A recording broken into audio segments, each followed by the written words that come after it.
Hello and welcome to the Wild Wild West podcast. My name is Richie Richey of the MHRT Network. Over here on the left or right, depending on which way you are facing that screen, is the real Alex Givens. You can catch his stuff on Arrowhead Addict. Covers a whole bunch of things about the Chiefs. Great content there, interesting stuff. Down directly below, we have Raider Transplant, otherwise known as Angelo. I never know how you want me to actually, throw to you. We'll pick one and just go for it. He is filling in for Captain Jack, and he is here going for the duration of the Wild Wild West for the foreseeable future to talk about those Las Vegas Raiders, the silver and black representing there at the bottom with the green chapeau. And we also have Robert, who would like to remind the world, rather, for the Wild Wild West show that you need to calm down about Greg Roman. Very, very important. Dude, how do I do this? I'm the only one without a little side message. I'll figure this out. Yeah. We don't give you access to it because it would just say Smug Lord every time. It's true. I was going to put it in all caps back to back. So, yeah. You were too far off. Well, at least you didn't. I was going to say, at least you didn't go all the way there and put three-peat. So that's a good thing. How to do that. Yeah. So anyways, guys, we have a great show for you planned tonight. We're going to discuss a few big-time topics here. First things first, we did not get to it last show, but we do want to start covering off some of the coaching changes throughout the AFC West, give our comments and whatnot on them. And then we're going to delve right into three red flags that we have for each of our teams. And so we're just going to kind of go one each and talk about them for each team. And then we'll go back and give our second and then our third. As always, we want your feedback and your comments on all of our red flags, whether or not you like them, you hate them, or just have some comments about them. Want to hear from you below in the chat. So with that in mind, we're going to go ahead and throw over to you, Angelo, in terms of the Raiders and your changes. Sure. No problem, guys. First off, for all the Raider Nation people that are watching for tonight, I want to thank you very much. Sunday was a pretty big day on YouTube. We had like over 300 people watching it, and I was kind of giving a State of the Union address on what's going on with the coaching, and then I got a ton of happy birthday well wishes, so I always appreciate that. Thank you very much to everybody. In terms of coaching changes, I think out of the four of us, we're probably the ones that have made the most. And we've done the most hires. Most recently, you might know who he is, Richie Richey, because he used to be your offensive coordinator. We got Rich Scangarello, I believe it is. You guys fired him back in like 4 years ago. He's our quarterback coach now. And, Raider Nation, or at least for me and a few of us, we were a little nervous about it because, when I want to be open and give everyone a chance in terms of coming into our staff. And I think that Antonio Pierce made it clear that being a part of the Raiders is not for everyone. So I think every single person that he's chosen to hire are all people that want to be here. Luckily for us, we did get Joe Philbin, who will be I'm going to assume he's the supervisor. Yeah. Which I was like, woo, okay. Everything's going to be just fine. So I think what AP is doing from every single hire that you guys are seeing us do is it's all checks and balances. So I think we're going to end up having a room full of coaches that are all going to be great teachers. Some of the ones that I talked about on Sunday is Andre Carter, former number 7 pick. He's our pass rush specialist. I talked about Cadillac Williams, former number 5 pick. He's our running backs coach. We're bringing in Luke Steckel, who's coming with Luke Getsy, and he's going to be our tight end coach. So if you're a fantasy football person, I know for me last year, you'll probably laugh at me, Alex, but I picked Michael Mayer as my first tight end off, and I took him. I know, guys, I know. I took him in round 5, believing that he's going to have a big year, and well, luckily for me, I did take Dalton Kincaid also later on, so I ended up okay. But how did you take him second? It's amazing. Tell you what, buddy, you're new. Next year, just go to the Lightning Fast Fantasy Football podcast, and you won't do stuff like that. I promise you. Okay. All right. Well, this year, I actually think that Michael Mayer will do extremely well because of the hiring of Luke Getsy and Luke Steckel. I mean, we already saw what Cole Kmet did for the Bears, and I kind of expect him to get a lot of workload. We also got Antonio Pierce's son, DeAndre Pierce, which I thought was a pretty interesting hire in the sense that he's allowing his son to be the offensive quality control coach. And I think he had a stint in Denver too, but you may or may not know that, Rich. But DeAndre Pierce was there. So I think that his whole goal is to have like a bridge between him and Getsy so that his son could kind of know what's going on the offensive side maybe. And then we got Gerald Alexander, who was the defensive back coach of the Steelers, and he's going to be our safeties coach. So that's pretty awesome, right? Guy that was coaching Minkah Fitzpatrick now gets to be with us coaching Morig. So we're happy about that. And Christopher Smith. And then we got Ricky Manning, who's now our defensive back coach. And you guys would know Ricky Manning because he was with the Jets for the past 2 seasons, helping out that secondary. So that's a fun coaching hire. Really excited about Mike Caldwell as our linebackers coach, which is going to be a room that we want to keep strong. He was the former defensive coordinator for the Jaguars. But all of these, it didn't make us afraid of all the different people that left because of all of these different hirings. And I think overall what we're seeing is it's all a bunch of teachers. And then the big one is that we were waiting for, the Captain Jack kept asking about is when are we going to finally get our O-line coach, which we have. It's James Craig.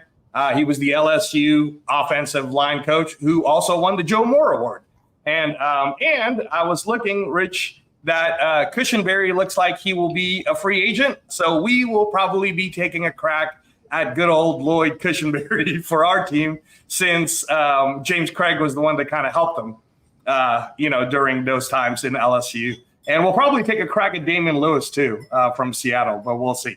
But yeah, as far as coaching changes and all of that, that is what we talked about on Sunday. And that is what I have to report for you guys on what's going on with our team, because we got a ton of different changes, which could be good, or it could also be a red flag, Rich.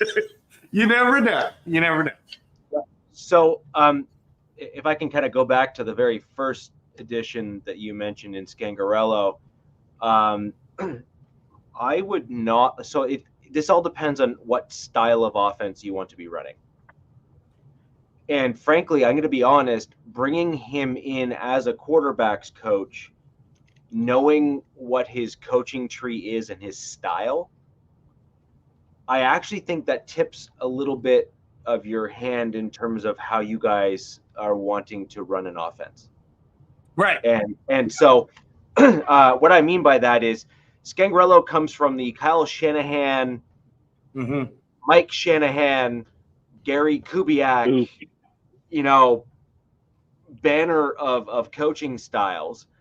I was one of the few that actually really liked Scangarello as a fan. Okay. I'm recorded every time I come on these things. So you can just go back and watch the tape. I've said it more than once. His offensive scheme I really liked. I just felt that the right people weren't in place to properly run it. And I also felt that what we saw of Drew Lock when he was finally allowed to play, and yes, I said allowed to play because I actually think he wasn't as hurt as he actually was that year, where they were trying to force or shoehorn in Joe Flacco and attempt, in my opinion, a Patrick Mahomes-esque, bench Mahomes for Smith and then let Mahomes come in and sweep the end of the season and then kind of take it off running. It was unfortunate because I actually think under Fangio, Scangarello was actually an interesting spot. He had a lot of schemes where he schemed guys open in terms of the play calls and how he did things. And he had a lot of motion and movement, which is very Kyle Shanahan, Mike Shanahan, which likely bodes well for your run game as well. So more information than I think a lot of, the Raiders fans that are, following you kind of would typically get. certainly for me.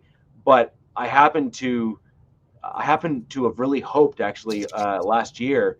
I was hoping that we might actually bring him back as an OC. Bring him back as your offensive coordinating. Yeah. Oh, wow. Yeah. Okay. And then I also thought that he might be a reasonable fit as an OC, even to pair with Nathaniel Hackett, if I'm going to be honest, because the two run like outside zone style kind of things. Like, so you look at the synergies between how they run and what they run and blocking schemes, and there's some overlap and there's obviously some differences, but right.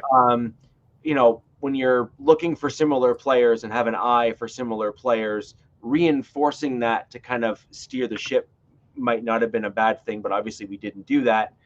And then I also felt that he might be an interesting guy to pair with Sean Payton to again bring in the motions, because Sean Payton does like motion and stuff within his offense. And so a guy like Scangarello, I actually thought would be an interesting, again, pairing with the Sean Payton, because Scangarello was showed when he was with the Broncos that while he did have obviously the clear tree ties to the Shanahan offense and whatnot, he did dust in some rather exotic play calls, which is very Sean Payton. Like that's very, very Sean Payton, like in terms of style. So I thought the two might actually mesh well together. No, that's awesome. I mean, I'm glad you're bringing all of that up. And again, you have experience with him since he was over there. I felt like when they were talking about Luke Getsy, and then we watched all the Luke Getsy press conference, what I really like, I like Luke Getsy, and I know a lot of people make fun of Luke Getsy for whatever reason, but I think that if you're going to work with Antonio Pierce, you're going to have to understand how to problem solve in a lot of ways. And I think that I actually think we dodged the bullet in Cliff Kingsbury. I think that ego would have been too high, and there might have been a lot of arguments there. Versus Luke Getsy is just going to be like, oh, you want to run the ball? No problem.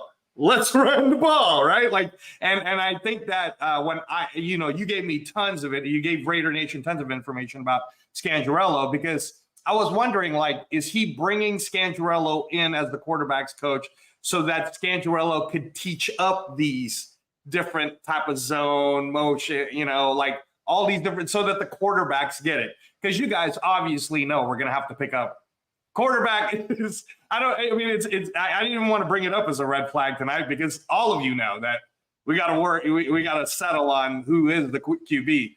I did like the Joe Philbin hire. So if any of you guys know anything about that and you want to give some info to the Raider Nation, that'd be great. Got me beat on that one. Philbin wasn't he like Tannehill's guy in college? And that's what he was with Miami, right? He was Miami. He was also head coach of Green Bay for 2 seasons. Yeah. But from everything that it's kind of like what I was talking to you guys about last Sunday, in where I feel like Antonio Pierce, and why I'm so confident with him being a coach, is he's understanding that he knows what he doesn't know. So then he brings in Tom Coughlin, and Tom Coughlin then bounces off. He can bounce off of Tom Coughlin. He brings in Marvin Lewis so that the defensive room can have a conversation. Now he's bringing in Joe Philbin so that the offensive room can have a conversation. And it becomes a very synergy style. Let's all have a conversation on what should happen, right?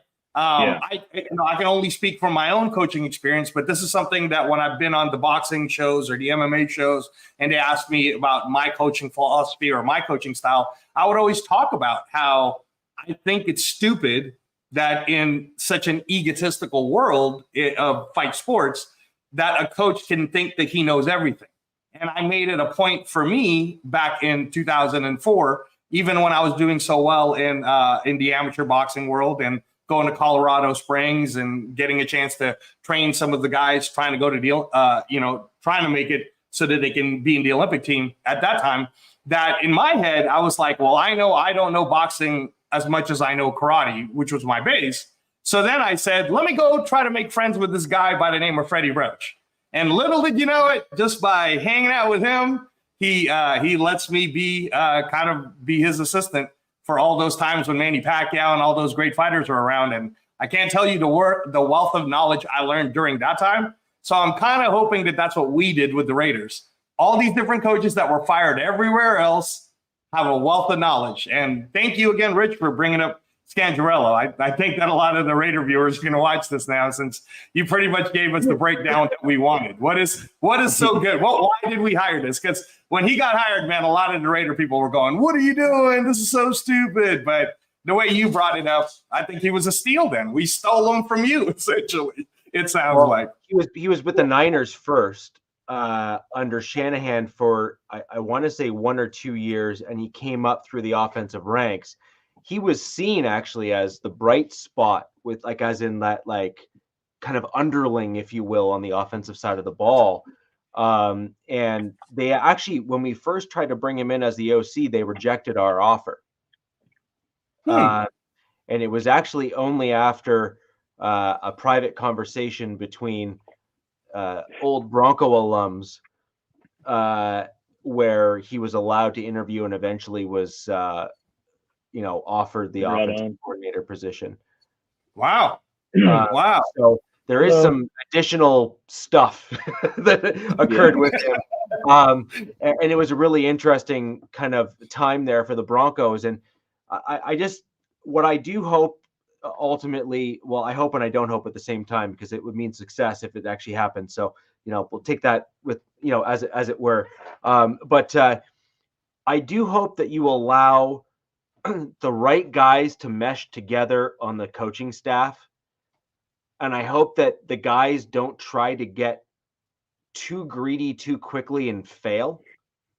Because what you sometimes get with some of these coaches is they jump at the first opportunity and they're sometimes not quite ready yet. And then they end up basically fizzling or failing in the league. And so I would much rather, and would hope rather, that you guys let these guys gel and mesh together. You got the run game guy who is your coordinator there, who's got the Ravens background and whatnot. You got Scangarello, who brings a similar but certainly more, I would say, effective running style, because we've seen that running style not only win Super Bowls, but then recently get into one. So not only did it work in days of old, but it is clearly still working in today's NFL and can work. So I think meshing those people and gelling those styles is going to be probably the most important job for the Las Vegas Raiders, because there is certainly talent within the offensive coaching room. Yeah. It is certainly leaning towards running the football. Yes. Right. 100%. 100%. Right. And on top of that, it would potentially allow you to build a team the way that I prefer to build a team, which is inside out. So your offensive center, your guards, and then your interior D line. So get someone to pair with Crosby, et cetera, et cetera. That allows your cornerbacks to develop and frankly look better than they really are. Right.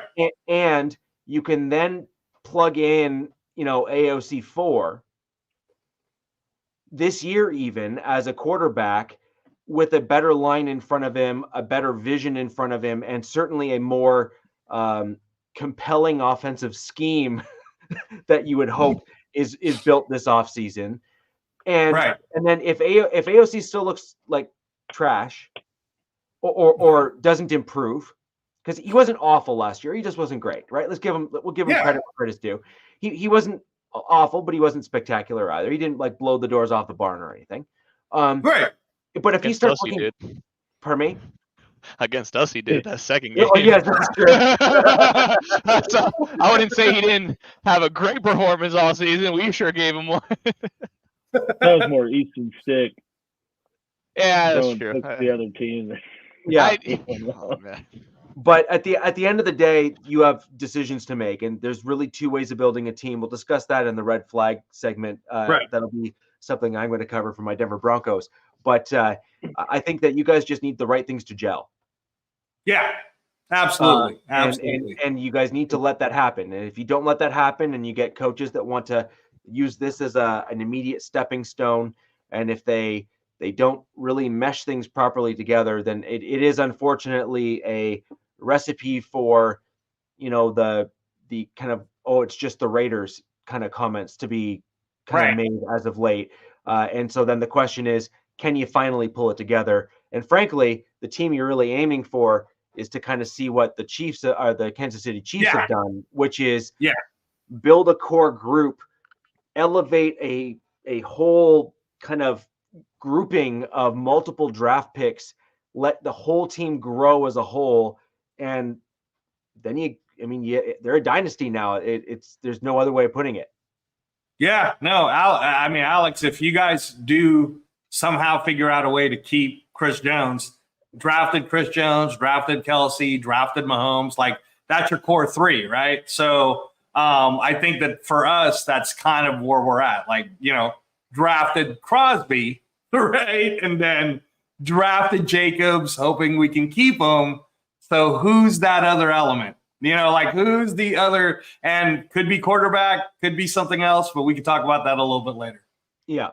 So I think those are interesting coaches. I'm going to quickly just go through the Broncos stuff because it's really a small set of changes for my Denver Broncos. We also had Christian Parker leave for a new role with Fangio. We discussed that in previous shows. Not gonna harp back on that at all. That being said, we did have a void to fill in that particular position in the defensive backs room, and we went ahead and brought in Jim Leonard, who is taking on a dual-purpose role for the Denver Broncos as defensive pass game coordinator and defensive backs coach. That's a slash role for the Denver Broncos. He comes from, if I'm not mistaken, the college ranks, and has ties to the NFL and through Peyton and some others as well. So that would be an interesting hire. Certainly one that I've heard a lot of really solid things about. At first I was like, who? And then I heard some interesting comments and some other things come through. I had a moment like you just had with Rick Scangarello saying, oh, okay, well, fine then. And so I'm actually okay with that as a hire. The other one that I do think, while I did speak about it before, I will very briefly bring it up again, and that is Pete Carmichael. He was let go from the New Orleans Saints. He presided over multiple top 5 offenses, which is a pleasant change for my Denver Broncos years of late. Because we brought in Pat Shurmur, and my first comment when we brought him in was, well, I hope no one bothers looking at his stats, because Pat Shurmur has presided over bottom 15 offenses for the overwhelming majority of his career. And he only presided over anything in the top 10 once in his entire career. And why we would bring him in to, oddly enough, replace Scangarello was beyond me. And our offense not only got worse, but it got notably worse, which was unfortunate. So Carmichael, in my opinion, is going to be the play guy. He's going to be the guy that is behind the scenes working with Peyton in the back rooms that you'll see on game day with a clipboard and a bunch of glasses. And probably some Jolt Cola, chilling on the sidelines, flipping through a bunch of pages and scrolling through a tablet and all the other kind of stuff. Because I think he's kind of that pure X's and O's guy to Sean Payton, who is a combination of the two. He's more of a general and X's and O's guy. Whereas I think Carmichael is that he's the designer. He's the guy that's got the creativity and the creative component to him. And you often need a yin and a yang. You need the creative genius to pair with the overly analytical engineer type. And you need the two guys. You need two guys with personalities that gel. And if you get two guys like that, you're going to be potentially dangerous. And I think that this has a potential to kind of start to get back to that point for my Denver Broncos. Aside from that, no other major changes for the Broncos staff yet. It will be interesting to see what happens as we get closer to the NFL season. Also interesting to see how we do in the draft and free agency. We have a lot of holes to fill on the roster. So it'll be very, very interesting to see kind of what happens there. And I believe that may have some telling direction on whether or not Vance Joseph will continue to have a tenure here with the Broncos. Because I think if there is a coach that has a tremendous amount to prove, it would be Vance Joseph for his up and down performances last season. Can you touch a little bit on, I just want to get your take on what Sean Payton has been saying about Russell Wilson. Is that just smokescreen, or are you guys actually considering keeping him, in your opinion? Oh, they're going to potentially keep him. Yeah, I think you have to. No. Trade for him. No. They're doing it from a malicious perspective. Wow. Which is exactly what I said they should do when they first did what they did. I was like, oh no. You don't let the dude walk. If he wants to try to go out in the media and slander your team and do all the things, cool, man. You do you. You think we're letting you go? That's funny. No. You have an injury guarantee. You're going to be sitting your butt back in a bed somewhere. We have to pay you the money anyway. And because the money is so off-putting anyway, we'll keep you as QB3, the most overpriced QB3, and then we'll make it publicly known that you're being permanently benched. And then good luck getting a starting gig in any other, basically. Good luck getting any free agents to come to Denver. That's how they treat their players. Yeah, I mean, I'm wondering, is it really, I'm thinking of it this way. I could see that from a coach's perspective, which is probably one of the reasons why someone like a Bill Belichick did not get a job this year, because I think that the NFL is trying something new in where they saw Dan Campbell successful, and they're like, you know what? Let's stop with the tyrant coach style, and let's see what happens if we do this collaborative Antonio Pierce, where he's hiring everyone basically who has experience, right? So do you really think that the ownership group for your Denver Broncos would be okay with taking a roster spot, overpaying a QB3, and then having basically every week the media attacking your team, just saying, this is stupid, what are you guys doing? This is ridiculous. I said that they're going to be dead serious about putting that on the table. And because that is the Shroud business, that is the business savvy way to go about it. Russell Wilson has already opened up the can of worms. It is not here's the, I didn't want to get fully into this, but we may as well just go there real quick. Okay. So here's the deal. It is not an uncommon thing for teams to go to the players in the bye week and talk about contract adjustment pieces. Okay. The only thing that is weird is that you typically don't ever do that to your franchise quarterback. Okay. That's not the typical player that you're having that conversation with. It's like the other guys on the roster, right? But then again, your franchise quarterback is also typically not underperforming that aggressively or egregiously the contract that has been put in front of him. So the way I look at it is this: is who has the incentive of releasing the information that was released to the press? So the Denver Broncos knew they went to Russell Wilson, and they knew that they spoke to him about his contract. There was no press conference or news releases after that. They also knew that the NFLPA was involved, and it's in the Denver Broncos team's best interest to just sit there, shut up, and let it play out. Right? One way or another, something will eventually come out, but they don't have to be the ones to leak that because, one, it doesn't make the team look good.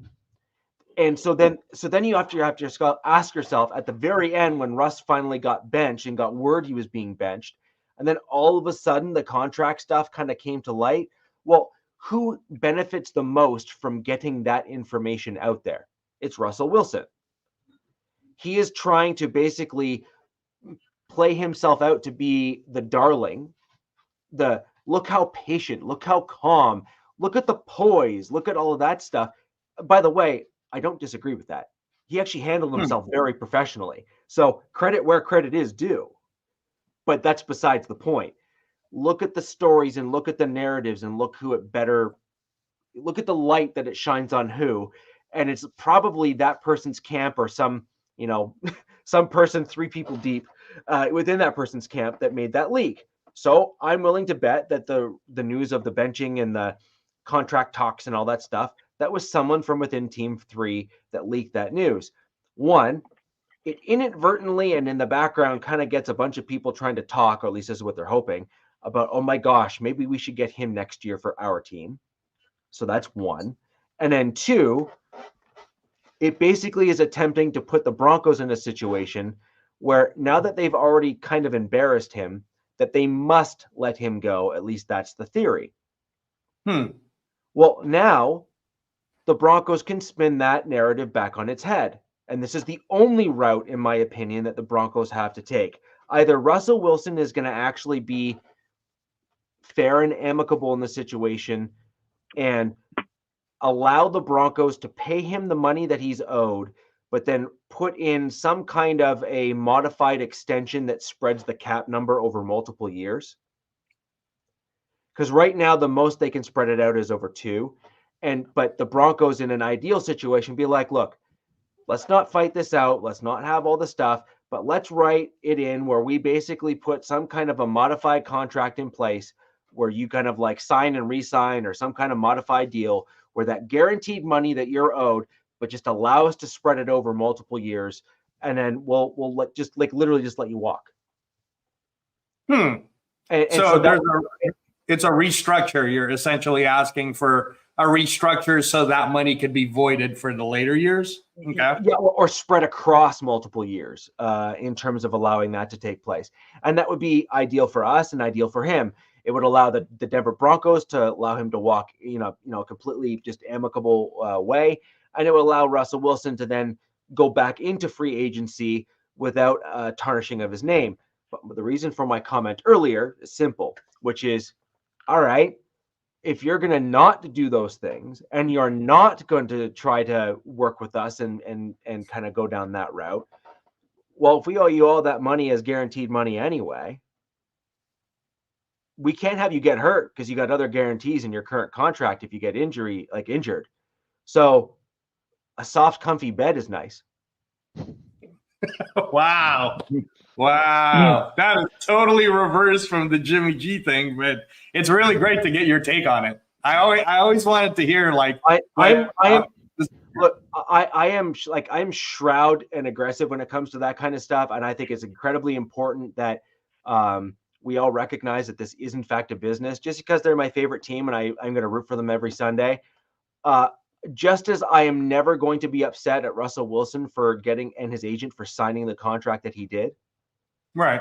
And I'm also not upset at Russell Wilson to go and grab the bag of cash and demand the bag of cash that he's owed.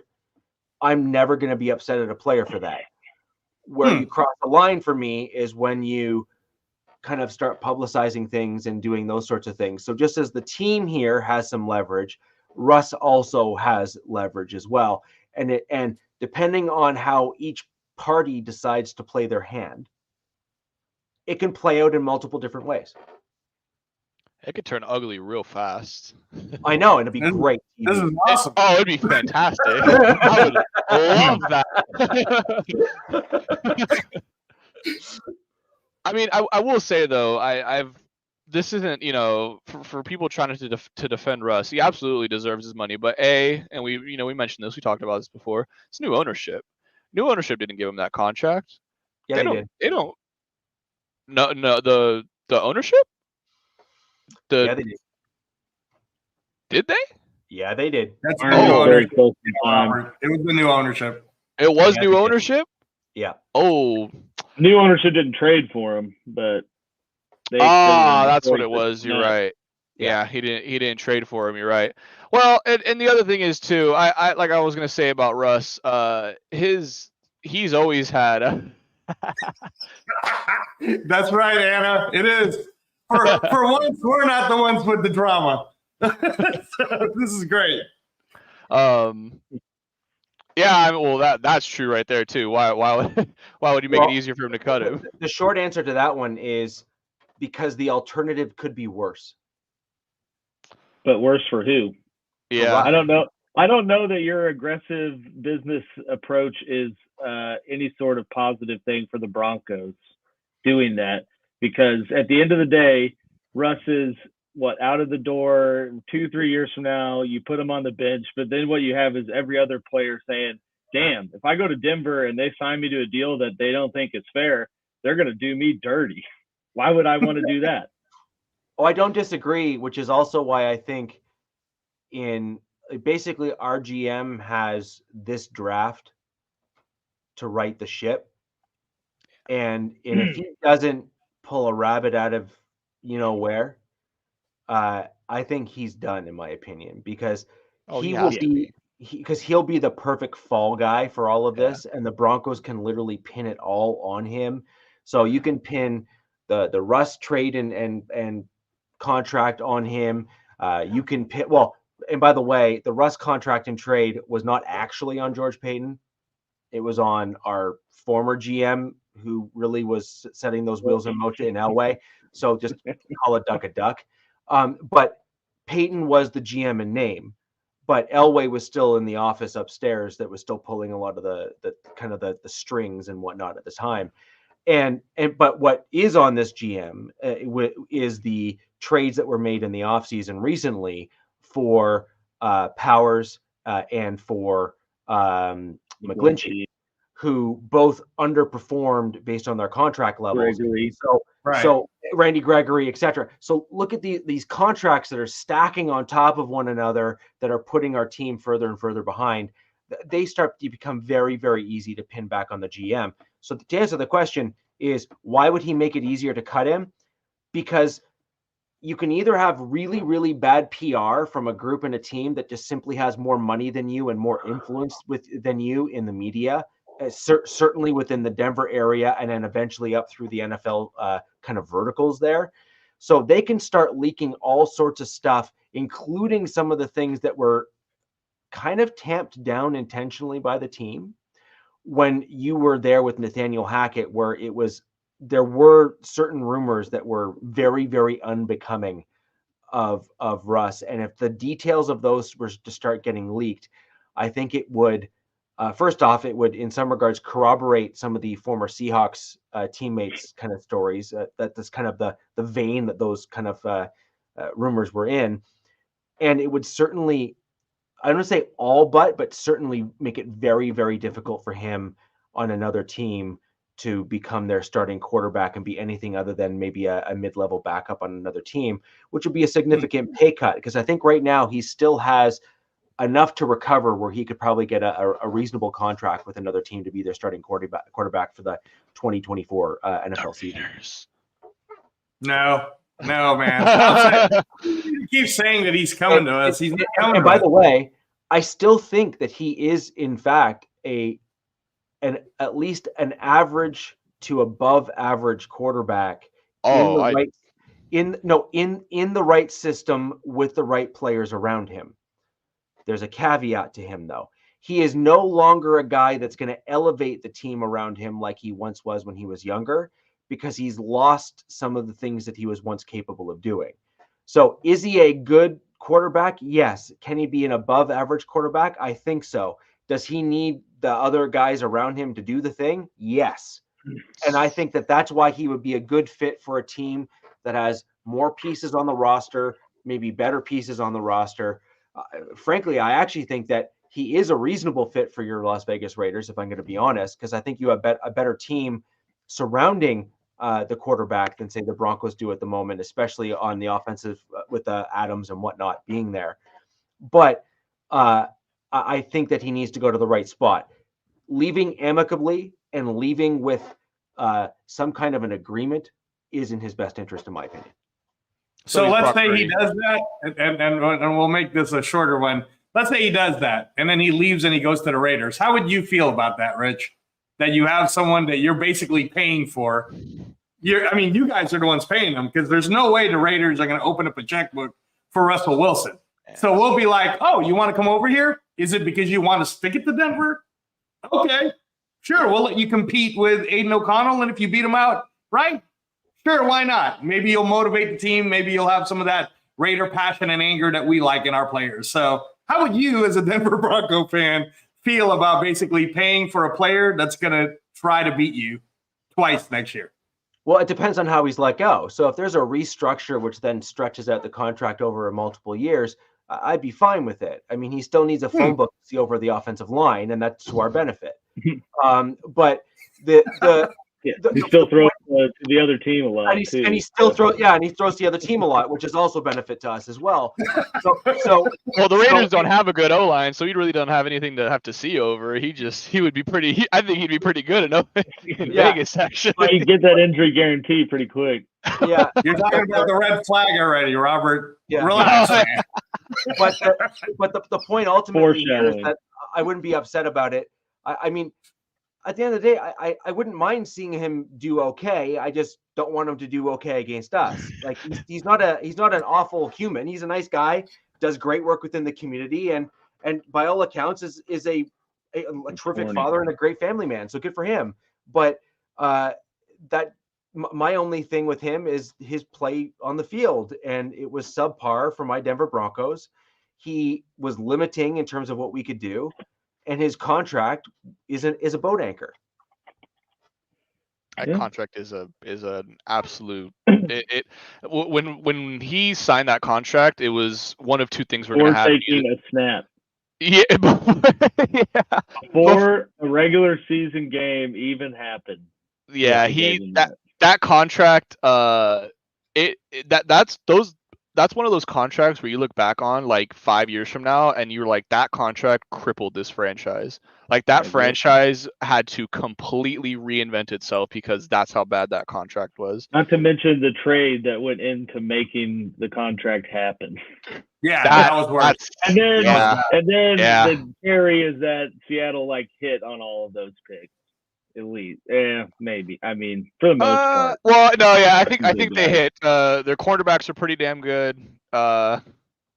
Kenneth Murray's pretty damn good too. I mean, yeah, they hit on some pieces with that, but I guess we kind of cycle it into some of the coaching hires. I know we went over for the Chargers ones a lot, but one of the ones I wanted to really kind of focus on and really highlight is the addition of Ben Herbert as our strength and conditioning coach. Okay. Michigan guy, took him from he was on Harbaugh's staff last year, so followed him over. Basically, it's kind of hard to kind of gauge somebody based on strength and conditioning. The only thing you can really base it off of is how injured was the team. But just everything I've been hearing from Michigan fans and their former players, and obviously Harbaugh himself, it's just nothing but the best praise for him. Everybody just talks so highly of him. He's a culture setter in the weight room, and he gets the guys up and moving. So I think that is going to be one of those little hires that you look back on and just say, this was such a key cog in the turnaround of this franchise and of this team. So I think he's going to be really great for us. Another guy coming from Michigan, obviously this one's a little bit bigger, Jesse Minter. I mean, the stats just speak for themselves. You look at his defenses that he coached. You guys are drafting a lot of Michigan people, just so that you know. I have a feeling we are. Yeah. It wouldn't surprise me. That's why I, again, kind of getting into the draft a little bit, would not be shocked if we trade back to get more picks. I can see us taking a lot of day 2, day 3 Michigan players, but I digress. We'll get into that later.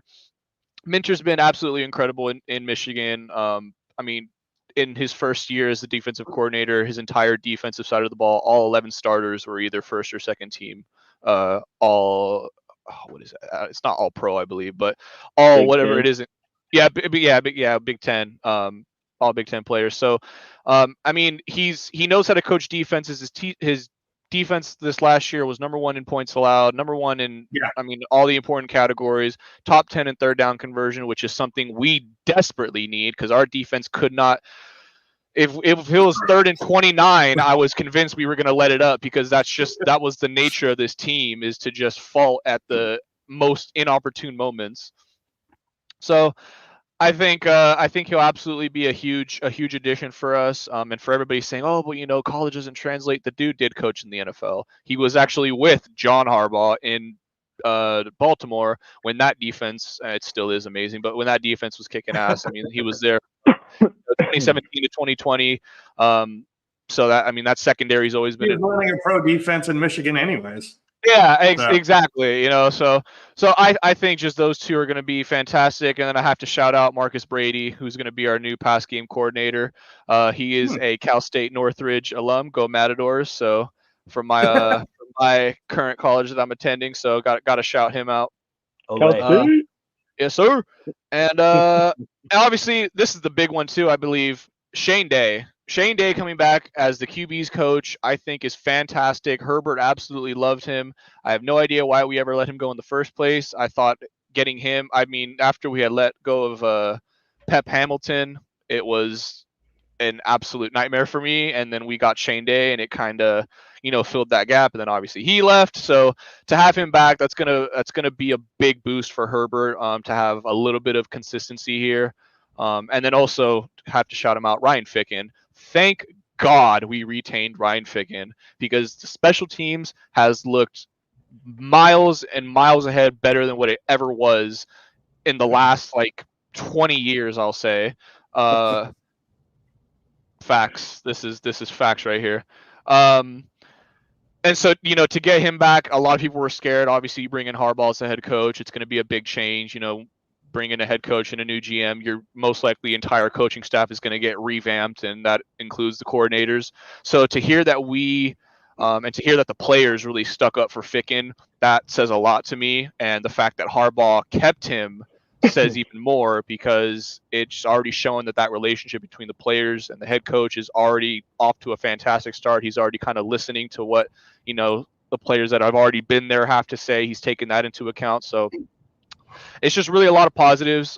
This is obviously all night and day different than what we were going through with the coaching staff last year. It was almost like everybody had just like a solo box that they refused to leave. There was zero communication, zero accountability. It was just blame deflecting after blame deflecting. And so it's you know, it's a lot of coaching changes for us. Probably not as much as the Raiders, but it's some very well needed, much needed coaching changes, because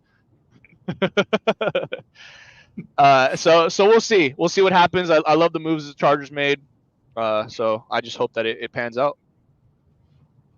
I have similar comments to for the Chargers as I do the Raiders. Is you guys are going to have to let the coaching staff like meld together and gel, and then identify by the end of the season maybe like a coach or two that didn't quite fit, let them go, and then bring in kind of the missing link to kind of put together that holistic, complete coaching staff. And I kind of see you and the Raiders obviously being in similar positions in the offseason, but also similar positions as it comes to your coaching staff, which is, you know, what worked, what didn't, who gelled, who didn't, you know, who can work together, who is complementary. Do you have a young up-and-coming guy that was behind that meshed really well, but maybe could be promoted to the guy that you want to let go? Like all of these sorts of things I think are going to be very important for the next 2 years, probably for both the Raiders and the Chargers. And I mean, Alex, I kind of keep pointing back to the Chiefs, but this is literally the Chiefs model. You have to. Like this is literally what the Chiefs have done. Yeah. So, you know, the Chiefs have done exactly that with Reed. They had the core guys that were in place, and then like coaches as well. And then they just built out kind of the back end of that roster for the coaching staff, and have just been able to cycle through accordingly, bring in a missing piece here or there as needed. But by and large, unless you're being offered a major upgrade, why leave somewhere that's winning? Yeah, and I think a big thing that we're going to be doing this season too is, I mean, we saw it with the hire of Greg Roman. It's going to be running the ball. This team is, with these hires that I'm seeing, this team is going to be completely focused on running and toting this rock. We're going to take the load off Herbert. I wouldn't be surprised. But that's the thing. That's the thing. I'm very curious to see it. It very well probably might be Blake Corum in round 3 or 4. And I was thinking that, Robert, that you guys are getting Blake Corum. Yeah, he very well. A lot of people are saying that we're gonna go get Saquon. I wouldn't really care for that because I don't like giving a big contract or a second, third contract. But if he came over for a cheap deal, why not? I mean, he really doesn't got much to offer. Doesn't got much to John. Yeah, we gotta hire the Chiefs referee staff, man. It's funny you say that though, but if you go look it up, they're like the most penalized team, and I think like they got the least favorable calls this year. So it's like completely false narrative.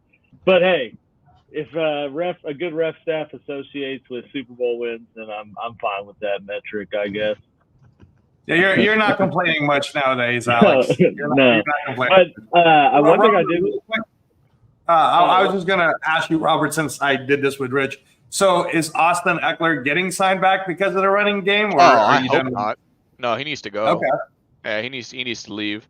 He had his contributions to this team. You know, it's you can't average less than 4 yards a carry as the number one running back. It's just you just can't do it. You're not going to ever go anywhere with it. I understand the O-line wasn't fantastic, but that's just inexcusable. And again, I harp back to the Jacksonville game. That game in and of itself showed me why Austin Eckler should not be the starting running back on this team. There's no way when you have a 3 touchdown lead and going into halftime that you rush for -2 yards the entire second half. There's zero excuse for that.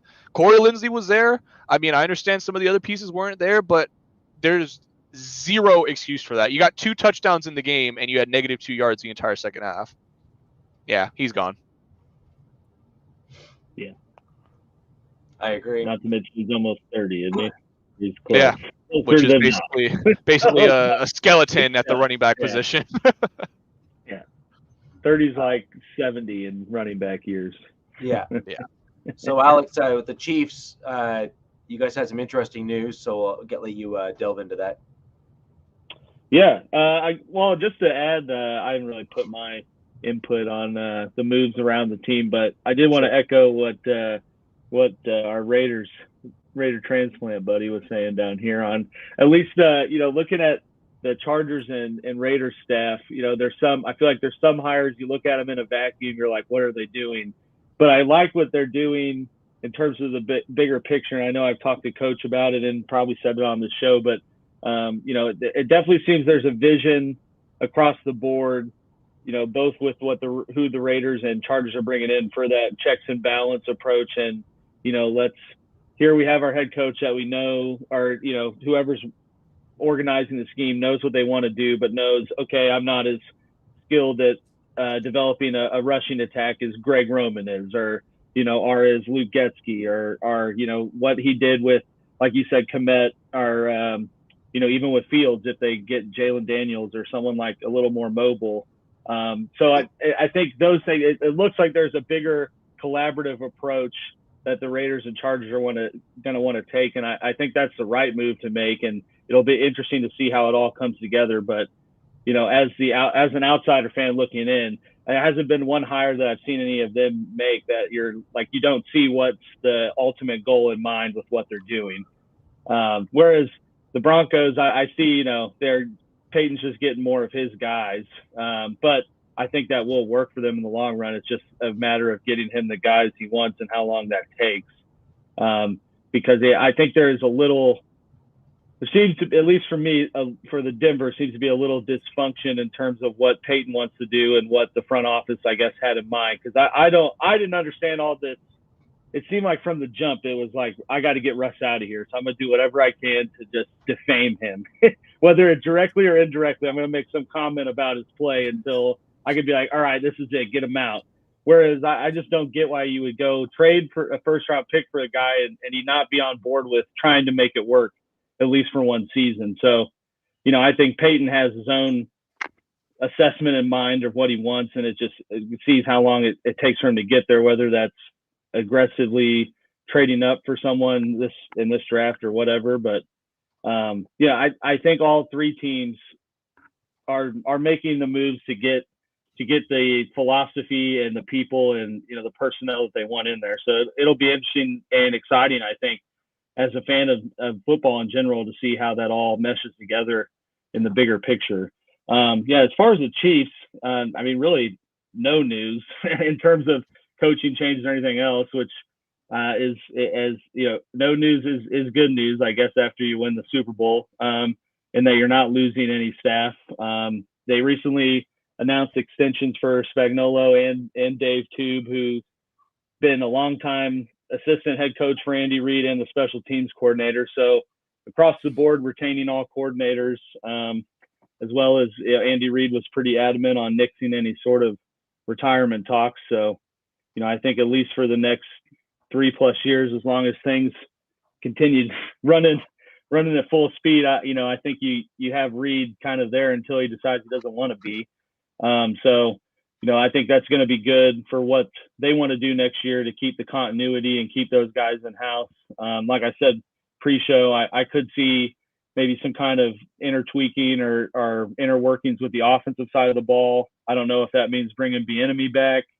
Who knows what that means, but I think that looking at how this team played, special teams and defense certainly was not the problem at the low points of this year for the Chiefs. It all stemmed back to offense. Like I said throughout the show, just kind of an apparent lack of discipline or some of those things that used to be good at. It just didn't look like was really a focal point for Nagy, whoever the other guys kind of putting together the game plan. And I think a component of that was too many yes men in the room with Reid, who's, hey, I want to go out and run 30 screens this game. Yeah, let's do it. I'll draw. Yeah, I got this sweet one. Let's do this. And whereas, at least in later reports that came out after the fact, probably from looking at the glass half full with Bieniemy gone, it came out that he was more of the bad cop, so to speak, or the guy that would push back on what Reid wanted to do. And I truly think that's why we saw such a drastic difference in how this Chiefs offense looked, regardless of what weapons weren't there or not. I mean, for the most part, it was pretty much the same offense outside of Juju Smith-Schuster not being there. and we saw a drastic dip in a lot of numbers and a lot of explosive plays.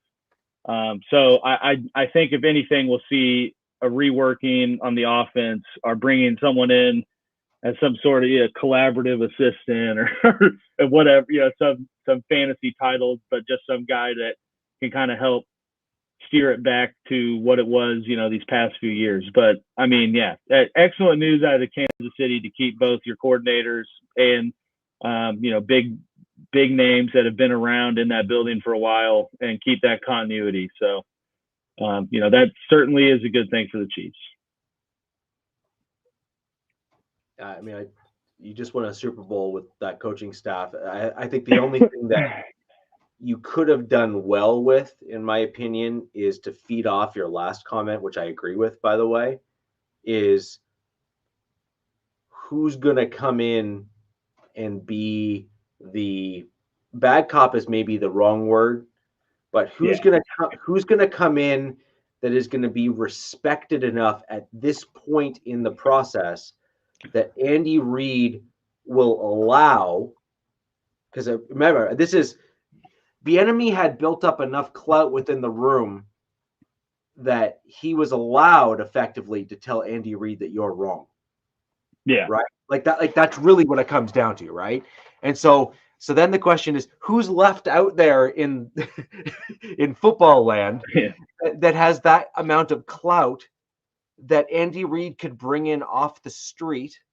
Bill Belichick. He's not doing that though. But that's the only guy. I mean, honestly, I said all those comments with the mindset that if Bieniemy doesn't get a job somewhere else, he will be back with the Chiefs in some sort of capacity for this next year. And honestly, I think that's really the only person that they could do this with and not experience this, drastic change somewhere. Because it's essentially bringing the old girlfriend back, then you already know what you're getting with it. So there's not going to be any sort of change. But other than that, I don't know if realistically there's any other option out there that makes sense, and one that someone that has such clout, so to speak, that would take that role, outside of Bieniemy. Like, oh, I got canned pretty late in the cycle, and everyone else is already full. Why don't I come on and be passing game coordinator, or something like that, like what DZ just said. And that, I think, the only type of person that could do that outside of someone else getting fired late. Because we saw like Fangio got fired and then left, and then was like the special assistant with the Eagles for the playoffs up to their Super Bowl run. So so it does happen, but those aren't a little apple to oranges, because that's like a 4-week period versus a whole year. But I think that's really the only person that and that could happen with, and that's really the only person I had in mind when making those comments, because really I don't know who else is out there that would be a feasible option with. But maybe Reed has something in mind, but I do expect there to be some kind of change in the offense, and mainly because you can't demote Nagy, right? Like, they won a Super Bowl with him as offensive coordinator. And so I think it's got to be some kind of special role, like DZ just said. But I also can see moving on from, like, the wide receiver coach was a super young, inexperienced guy. If you ever have free time on Google, like, just Google Chiefs wide receiver coach, and I'm sure it'll pull up an interview, and it's the most cringy. It's like, you feel bad for him, how, like, just uncomfortable it is. and it's like, damn, here's this young ass dude who's coaching the worst position group on our team right now. Like, no wonder. But yeah, it'll be interesting to see what they do, but I think something will happen. And then, yeah. I figured your big red flag anyways was going to be about free agency, because that's Chris been the talk.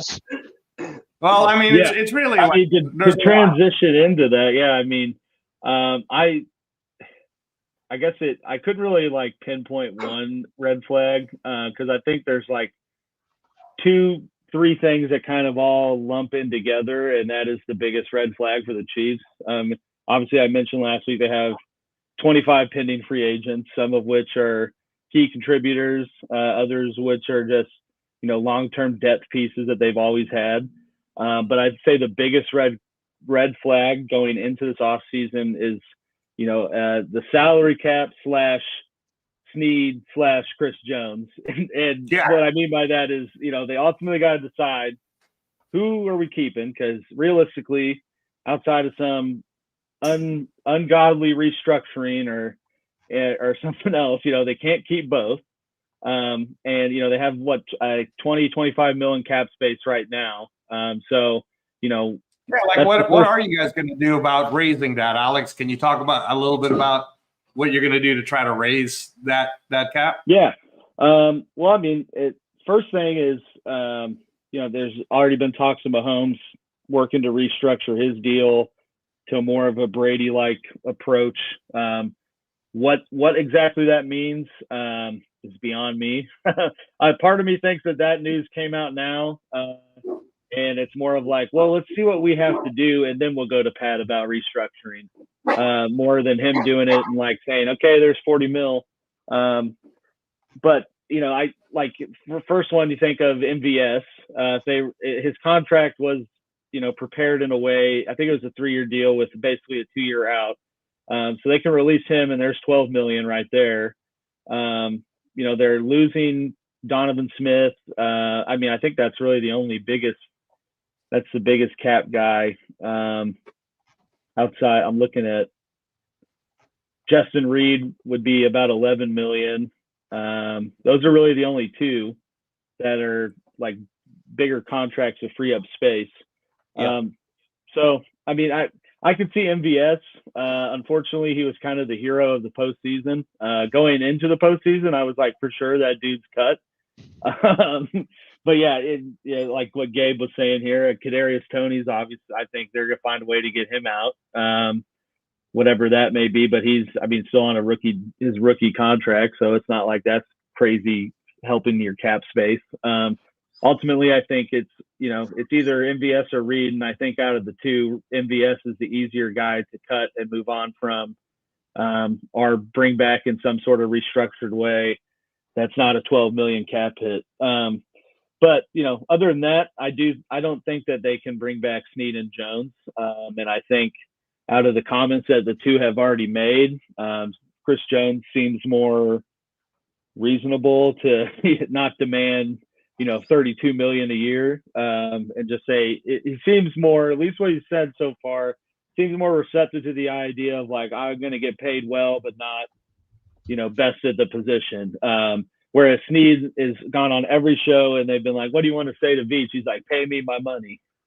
So, out of those two, Snead obviously has already seemed to be the one that's going to demand, whatever. And I don't blame a player for wanting to maximize their earning potential. He's a mid-round pick too, so he really does want to go get that money. Well, and I think the way you got to look at it from the Chiefs' standpoint is who's behind him. Like if you lose Chris Jones, behind Chris Jones is Derek Nandi, who's also a pending free agent and is not a third down type interior defensive lineman. So, you're not only losing defensive tackle 1 and 2, you're losing elite pass rusher Chris Jones as well as any resemblance of pressure you had on your defensive line. Whereas you look at Snead, Snead played unworldly this year, but contract year. We know what we say about contract years. They're undefeated. And if you look behind him, behind him was all-pro Trent McDuffie, first-team all-pro Trent McDuffie, who's only in the second. He's got 3 years left on his contract, and I think put enough on tape and enough has the skill set to take over Snead's role, and you hope that you kind of roll the dice again and find another McDuffie or another competent corner, which, Veach to this point has been able to find through rounds 1 through 7. You got McDuffie in the first round, and you got Jalen Watson in the 6th or 7th round, who was a key starter, all through both these years, but a bigger starter last year. So I think just looking at the corner position as a whole, and I'd say how deep it is across, like where you just, you could go find the craziest athlete that played Sun Belt football and he might turn into be a, all pro corner. Whereas you can't go find some crazy athlete that was a D tackle at a D2, but he's 6'6", 330 and expect him to be Chris Jones. It's just not, that's just not going to happen. So I just think looking at him as a whole, you can't, your chances are better of not missing a step moving on from Snead compared to moving on from Chris Jones. So, it sucks to have to move on from players, but, it is a business and that's just the way, especially when you start getting into having to pay players not on rookie deals and having an aging core of still pretty elite players. It comes with the territory. So, it's unfortunate that Snead's got to be the guy that, I think I would expect that's where the front office is going to, but I'm not going to act like I know, but it sucks that Snead is the guy to be the casualty of that, but he'll certainly get paid elsewhere. But you can't let Chris Jones walk out the door. You just can't. Regardless of if he's 31, he still is not. He got 10.5 sacks this year without going through training camp and basically coming off the street after 1 week, and still got every bit of all the contract incentives he needed. So I think he's shown that he's not regressing, anytime soon. And even if he is, I think he's too much of a presence that you can just move on and not miss a beat. So biggest red flags, just the salary cap situation and those two guys that are going to demand a big portion of what is out there right now and determining, which one of the two, hopefully Chris Jones, that they keep. And then that kind of lets you know where the rest of the dominoes fall, so to speak. Yeah. Do you really believe, Alex, that Chris Jones would do what Max Crosby did Because when Max Crosby did the extension, he knew he wasn't resetting the market. And honestly, he's one of the lower paid people. I mean, based on Max Crosby talent, we should be adding an extra $10 million to that salary cap right now, you know. But he's willing to be a Raider for life. Do you honestly believe that Chris Jones, having been drafted by the Kansas City Chiefs, that he wants to be a Kansas City Chiefs for life? Or if the Tyreek Hill scenario happens and a team like the Texans were to go, here's all this money, guaranteed up front, you think he'll be willing to say no? I mean, I do. This is based off of what he said after the Super Bowl and this, up to this point. And then, because I think if he didn't want to be in Kansas City, the holdout that started this year would have gone on a lot longer until he got the money he wanted. And basically, I mean, he held out for one game. They lost by a point, and he came back. And I mean, I think they reworked so he got an additional, I think, $3 to $5 million or something. It wasn't much. You were basically thinking like, what the hell did you just do that for? And hold all of Twitter or X, going ham on his agents, like, what did they just make this guy do? But I think that also is a little bit of a testament of how much he wanted to still be in KC. And I think probably said to them, like, look, go do what you think you got to do to give me my money, but I don't want to, ruin this relationship to the point of I'm not coming back. And I think, looking with how that went and what he said this far, plus the fact that, he is going to be, I think he's 30 now, so he'll be 31 at some point next season. I think and just kind of where the franchise is at and who's around, I think it's more of, I don't think there's going to be greener grass for him anywhere else. Regardless of what guarantees people are throwing at him, there's going to be some dead spots around the rest of that yard. The money will be greener, though. Yeah, but it's like I said last week. It's a weighing of, okay, it's probably my last contract that I can get.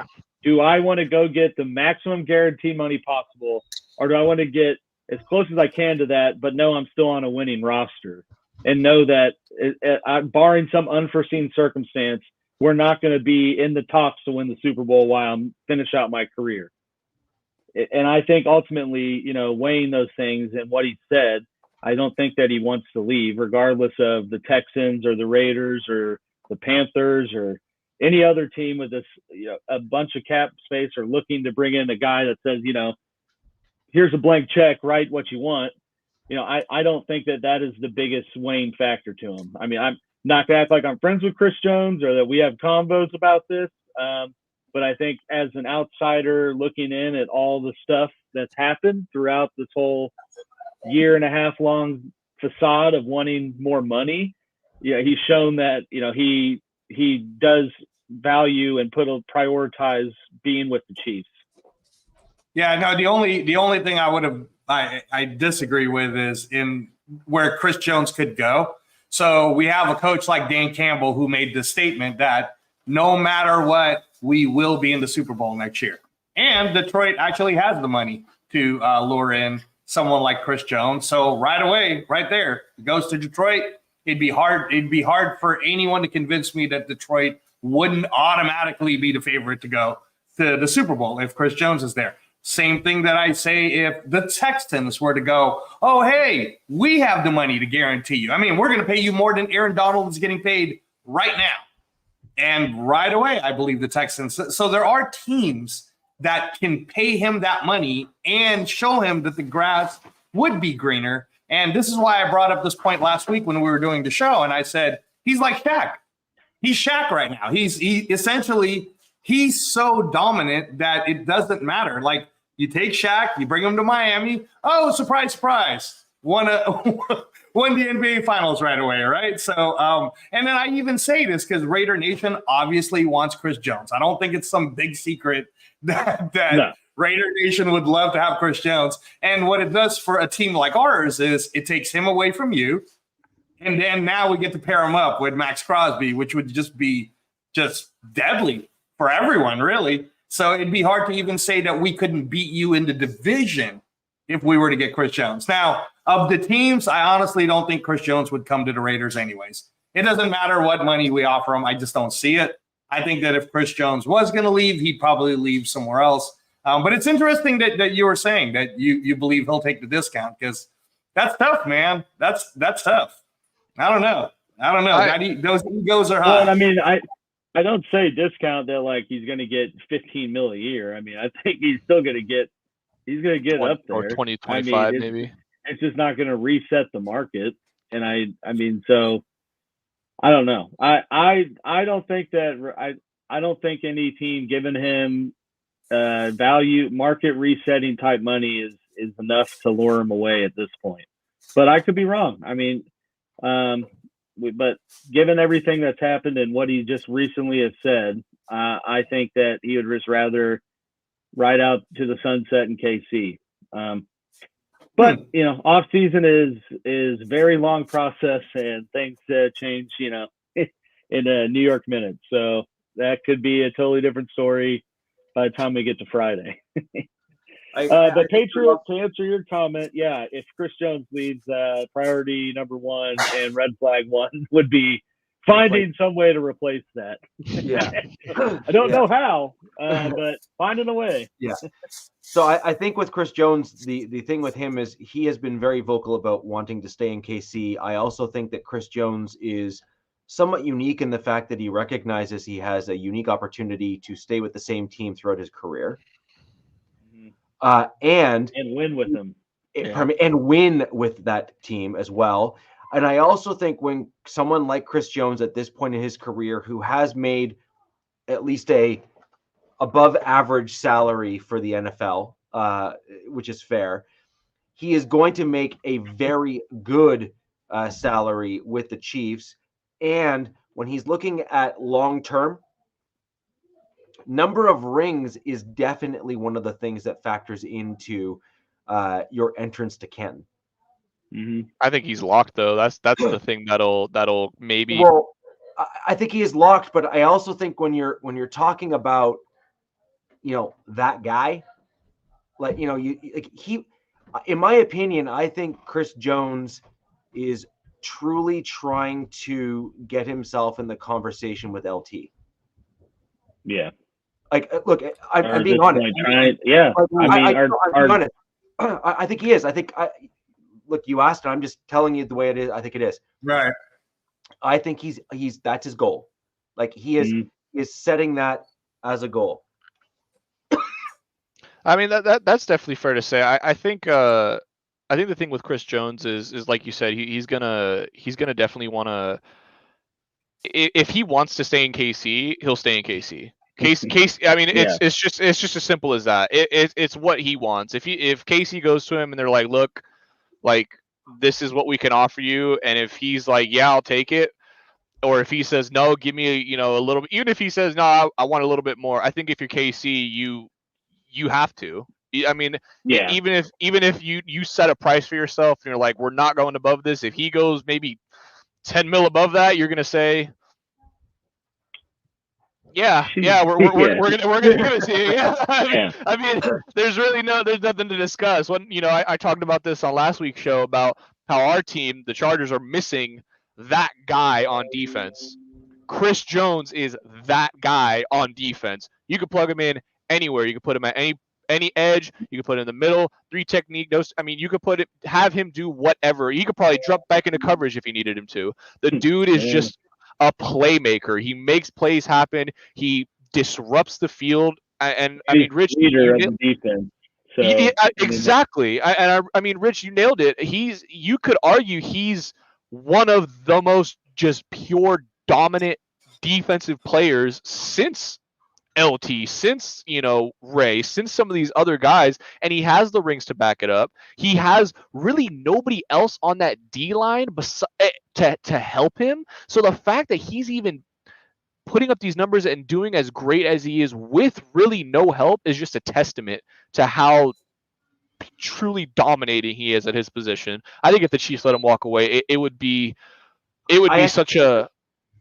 I think the bigger issue is longevity. So, for example, I think if we're going to be perfectly honest, and Alex, I think you're probably going to agree with me when I say this, there was a 1 to 2 year stint where Aaron Donald was just unstoppable, and it was inarguable at that point that it was not a close comparison.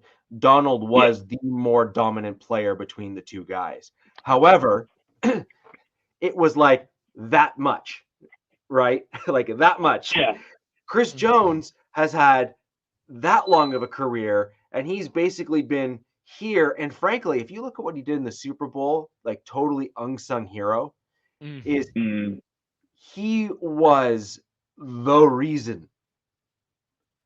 I know Mahomes, I think, got the MVP, and that's the That's a quarterback award. that's the that's the popular opinion. Like, unless you basically are Von Miller in the Super Bowl. Yeah. Or Terrell Davis. Unless you're Trent Dilfer at QB, like nothing. Like, they're gonna give the MVP to the QB. Award. Yeah. There was that Dallas Cowboys year where that cornerback Brown got it. That right. But the point being, though, is that when you look at the key moments in that game, the pivotal moments in that game, you either had Chris Jones that was on the sideline rallying the team to get them back right, or pretty safe. Yeah, it was great. Or you had Chris Jones disrupting the backfield in the exact right moment, and it had to be that way. Otherwise, the game would have started to slip away from them. And he just did all of the things that the best players do. And I have to say, it has been a long time since Aaron Donald has had conversations like that about him. Right. Yeah. And he didn't look bad this last season. He wasn't terrible. And that's why I was asking the Chris Jones money question, because his current cap right now is $34 million. So for you for you to believe that Chris Jones is willing to take, let's call it 25, $10 million less than the guy that you're clearly better than. Ooh, that's a big pay cut, man. But I mean, there's a thing that comes with, like Richie said, with the rings and legacy, and being on a successful team. I would say opens up a lot more opportunities for you after football than just coming in and being the guy on a team that's terrible. Not to say that if he goes into these teams that they're going to be terrible. I know you mentioned several teams that are arguably 1 to 2 players away from being right there. But I just think, looking at what the Chiefs have done in Chris Jones's time frame and the consistency with which they've done it, it's going to be hard for him to say, $5 million more over there, and the potential of us getting to where the Chiefs are versus staying here.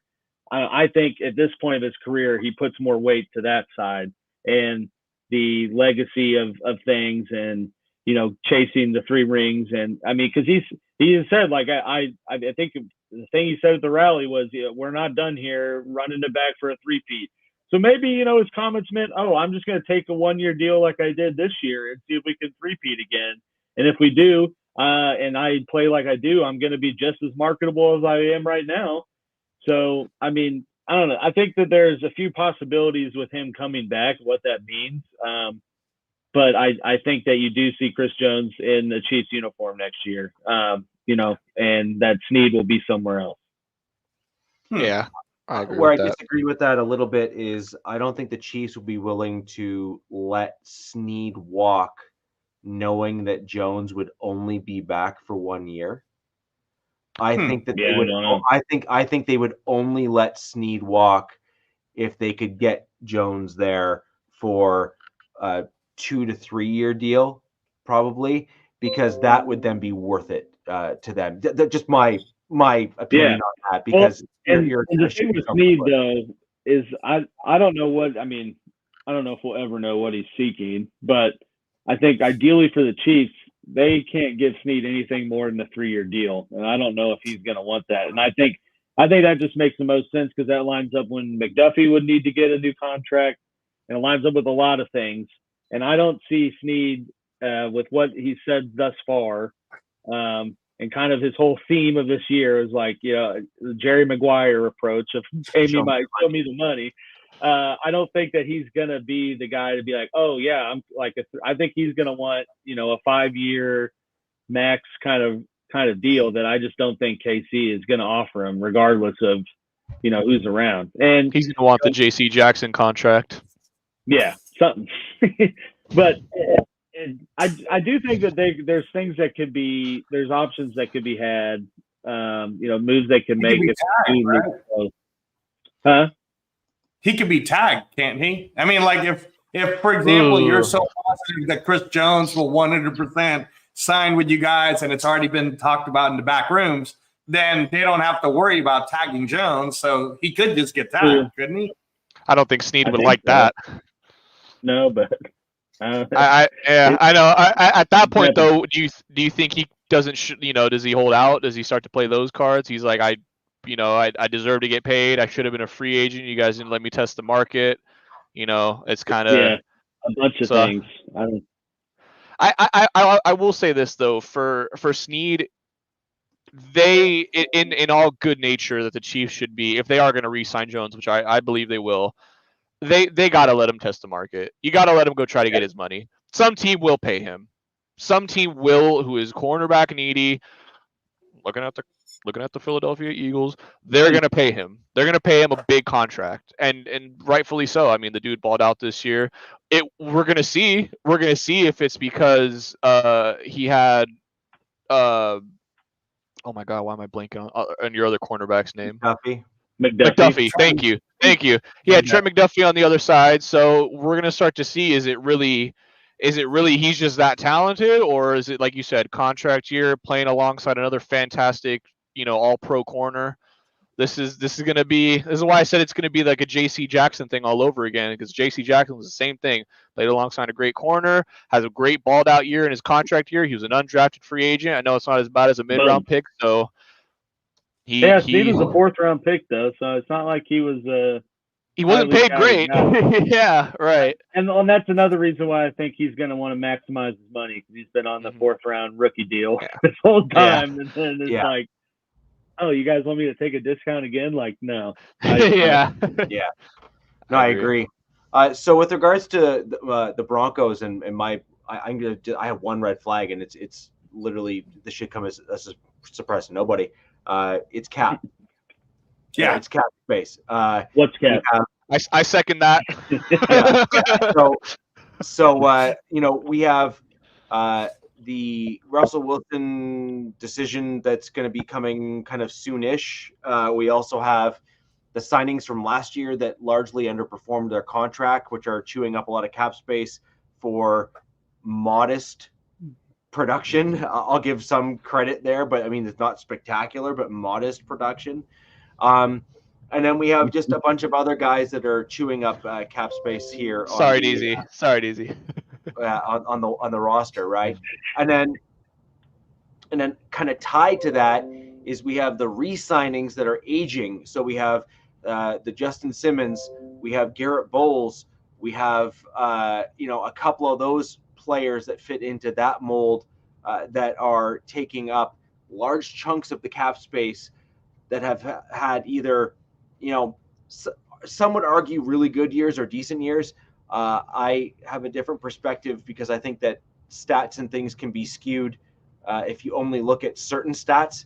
And I think that tends to be what happens when you look at Pro Football Focus and some other stuff, is they're zoned in on like one or two key stats and like ignore everything else. Yeah. And they also ignore the situations in which those players were in too, which also is important in terms of, who's the top guy in this thing, or, is that guy really, the guy?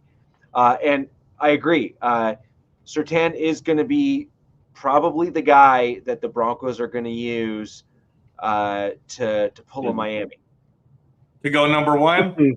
Is that no, what? Well, if I had my way, what would your trade package be to go number one? You're gonna go get Caleb Williams. What's the package? You don't have enough. I don't know if I'd want to go Caleb Williams, but I probably look at putting together, assuming cap is available with the Bears and stuff, which I haven't looked into, just to be honest. Oh, it's available. Okay. Yeah, they got plenty of that. Okay. So I would look at packaging, Garrett Bowles, who is a left tackle, who I think would be serviceable for them. Someone who is pretty good in the run game, so-so in the pass game, but certainly would probably work in a Chicago-style environment. Has that kind of grit to him because he works fairly well in Denver, and I think he would be a good fit for Chicago. I would also package Pat Surtain as well in that trade up, and look at another means of mitigating if I had to another first round pick, because in my opinion, just for what it's worth, based on trade compensation, Surtain is worth at least 2 ones. Yeah, easily. Like at easily least 2 ones. Oh, easy, yeah. At least 2 ones. And so you're already taking a starting left tackle and a dude that's worth 2 ones.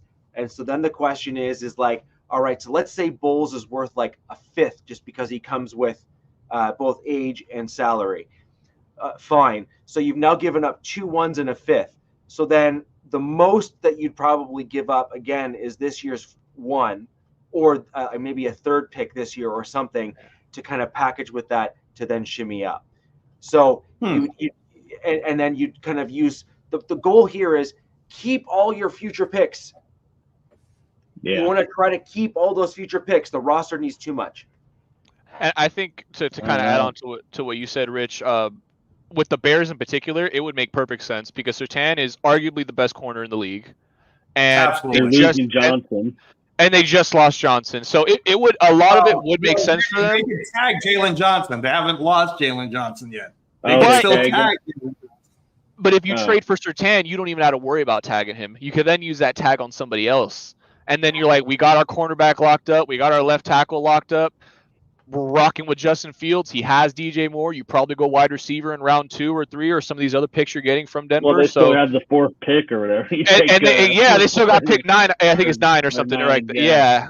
So, like, I mean, the Bears are. I'm terrified. They're gonna be the Texans of last year's draft, where we saw the Texans get Stroud and then trade right back up and get Will Anderson. I mean, they got some moves to be made. I mean, you could be terrified, except for the fact that they tend to mess things up. So yeah, you got to hit on the picks. You do got to hit on those picks. Yeah. So my big thing for the Broncos is just the word cap or cap space, which is we have a combination of veterans that are chewing up a lot of it, and then we have an issue with Russell Wilson, who's either leaving, whatever. Just everything surrounding cap space for the Denver Broncos. There's going to be some tough decisions that are going to need to be made. I have long come to terms with that kind of stuff, and frankly, am looking forward to moving on from a group of players that largely have not won much in Denver. And I think that's often lost for Denver fans is that, yes, you may like some of these players, and trust me, I totally get it. But at the end of the day, what have they actually done? Yeah. Right? Like, they have not elevated the team. They have not put the team on their shoulders and got us into the playoffs even, let alone, sniffing the dance, the final dance floor. We need to, I think, move on to a group of guys and a group of players that have that extra fight in them or the extra gear to get us into the Super Bowl. Those are players like Peyton Manning, Von Miller, John Elway, Terrell Davis, players of old for the Broncos that we kind of remember from those years that had that extra gear to their game that could elevate the team and get us into the playoffs and ultimately the Super Bowl. Hey, real quick, Rich, before we get off of your red flag, you said you wouldn't have traded up for Caleb Williams. So is it that Drake May is the guy that you want for the Broncos? No. Jaden McDaniels. Jaden Daniels is who you want for the Broncos? All right, Jaden, yeah. Yeah, and I'm taking my cue from what I've seen of Sean Payton. He likes versatile quarterbacks. He likes accurate quarterbacks. He wants. Let's put it this way. Caleb Williams, though. He likes Caleb Williams. He likes him a lot, but I actually think that if I am curious on whether or not he would be the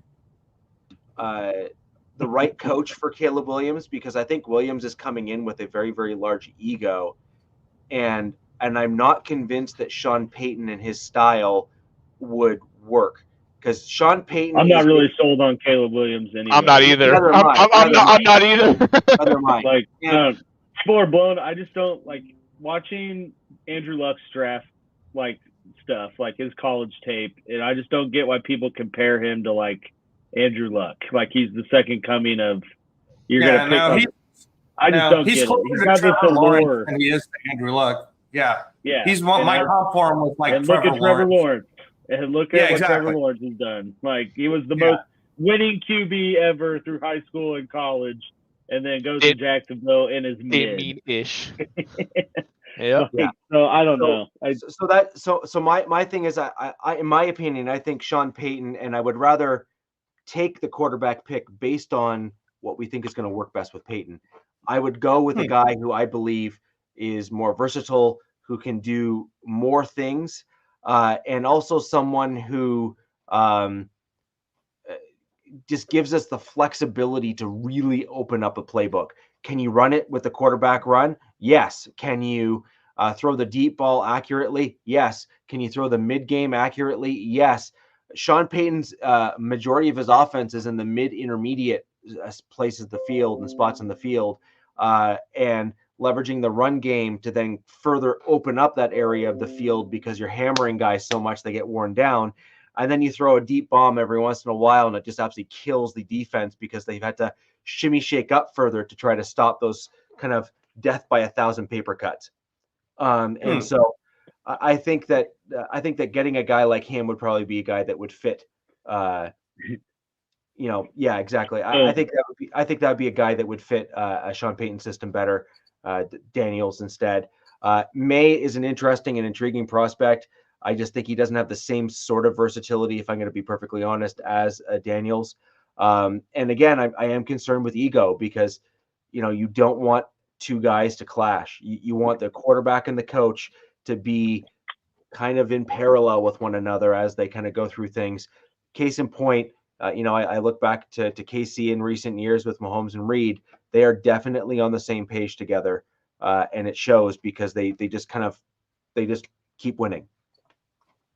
I mean, those three, Kelsey, Mahomes, and Reed, all three of those guys just have like a mind of their own that you can't coach against it. No, I agree. So that's my red flag is cap place. Yeah, sounds like your guy, by the way, Rich, when you were talking that whole time, to me is either JJ McCarthy or Bo Nix. So I could see Denver just trading down and those getting more picks. The lower tier quarterbacks for sure that go outside the top 10. I could see the Raiders even possibly going after one of those two at 13 if he's available. So with that in mind, what's the red flag there for the Raiders there? I'll keep it pretty short. For us, really, you get the split in the nation, right? Of, everybody wants to trade up and go get Jaden Daniels because Jaden Daniels is the guy that, Antonio Pierce was the one that scouted him and knows everything about him. And again, I don't want to say this is a red flag, but one of the things that I love about Antonio Pierce is also one of the things that I think some of the Raider Nation people are worried about with Antonio Pierce is that he wears his heart in his sleeve. So a lot of times there's not a lot of poker face happening there. He's pretty much telling everybody, why couldn't we go trade up to go get Jaden Daniels? And some of the Raider Nation fans are like, can you just pump the brakes a little bit so, give some help? We're playing poker here, right? At the same time, though, that's what I would say is the red flag, is that in terms of you got people that are delusional in the sense that they believe that in football, one guy matters. And unlike in basketball, where you can get Victor Wembanyama and then it can change your franchise, or LeBron James, right? In football, trading up to go get Jaden Daniels, because Hondo Carpenter was talking about how the price tag to go get someone like Jaden Daniels would be 3 1s and 3 2s. Are you kidding me, man? Did you not just see what the Carolina Panthers are going through right now? That's ridiculous. And any fans who think that that's even a smart move, they don't play Madden. don't understand. Like that's not a good idea. That is not a good idea to do at all. So I think that type of thinking can get us hurt. Our biggest red flag, honestly, is the trenches. We need O-line and we need defensive line. And we need both, right? So if we don't make any moves at all, I've already been looking at all the names, like Fuaga is there, right? We can get him a 13. So when you're talking to me, Robert, and you're saying, oh, well, we can get JJ McCarthy. Why? Why would we want to? I mean, Fuaga, who could end up being right tackle, right guard, and be, I don't know, the next 10 years for us as a solid end, to man that right side. And then same thing with when we're thinking about interior, I look at a guy like Byron Murphy. I honestly would take Byron Murphy over Bo Nix or JJ McCarthy, no matter how much they hype it up. Because if you're going to go after a quarterback, then I guess, try not to sell your soul to go get someone like a Jaden Daniels because you want him that bad. And AP clearly would want a Jaden Daniels because he worked with him, right? But in truth, man, I look at future drafts. I look at Shadur Sanders going into next year, and I say to myself, be so bad about trying to get Shadur Sanders, or a couple of years down the line, you stick with Aiden O'Connell, and you're like, what's so bad about trying to get Archie Manning later? You know what I mean? Like, man, you're going way deep. I'm just saying, because the red flag for us is let's stick to what we need to fix right now, and what we need to fix right now is if we were to get Chris Jones, which we won't. So I'll already say it right now. We're not going to get Chris Jones. No matter how much money we offer him, Chris Jones is going to say no anyways, So that'd be like Shaq going from the Lakers, leaving Kobe, then going to the Celtics the next year. Like, that's not happening. It's not going to happen. So, but if we were to get, let's say, we don't have the cap space problems that Denver or the Chargers have. So let me just throw a scenario out where we use some of the money and we go get, let's say, Michael Onwenu. Now we got right guard, right? Or we got right tackle, right? Then we go ahead and spend some more of that money and we get Matabuke. All right, now we got that center line, right?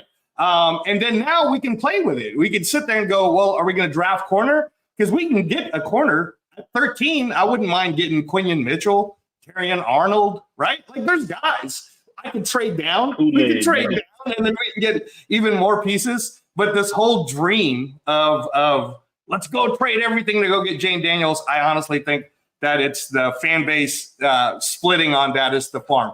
I wish the fan base could just see that getting Jaden Daniels wouldn't be it, because the red flag for us really is the trenches. We need O-line. We need D-line. We solidified that, and we're a playoff team, and possibly and I just want to throw this out there before I kick it off to you, Robert. I don't know if people remember this, but when Art Shell took over as the interim for Mike Shanahan, the very next year when he was the full head coach, we won 12 games, and we were in Bill's ass kicking away from actually going to possibly as far as the Super Bowl that year. But during that year, he did great. First year, won 12 games.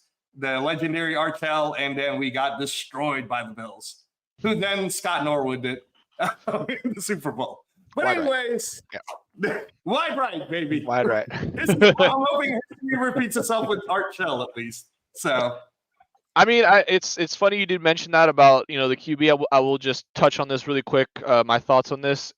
As the GM in the front office of a team, if they have a QB that they like, they will move up to get him. They don't care what they got to move. They will do it. The Niners thought Trey Lance was their answer. They moved 3 first-round picks. And yeah, sometimes it doesn't work out, but sometimes it does. And you get Patrick Mahomes, and people look at the Bills years later. You took my point, damn it. Robert, that's not fair, because the Patrick Mahomes trade was just 2 1s and a 3. Yeah, but the Bills also gave him up, and they have Josh Allen, who spent his entire career trying to beat Patrick Mahomes, who they could have just solved all of this if they would have just drafted him originally.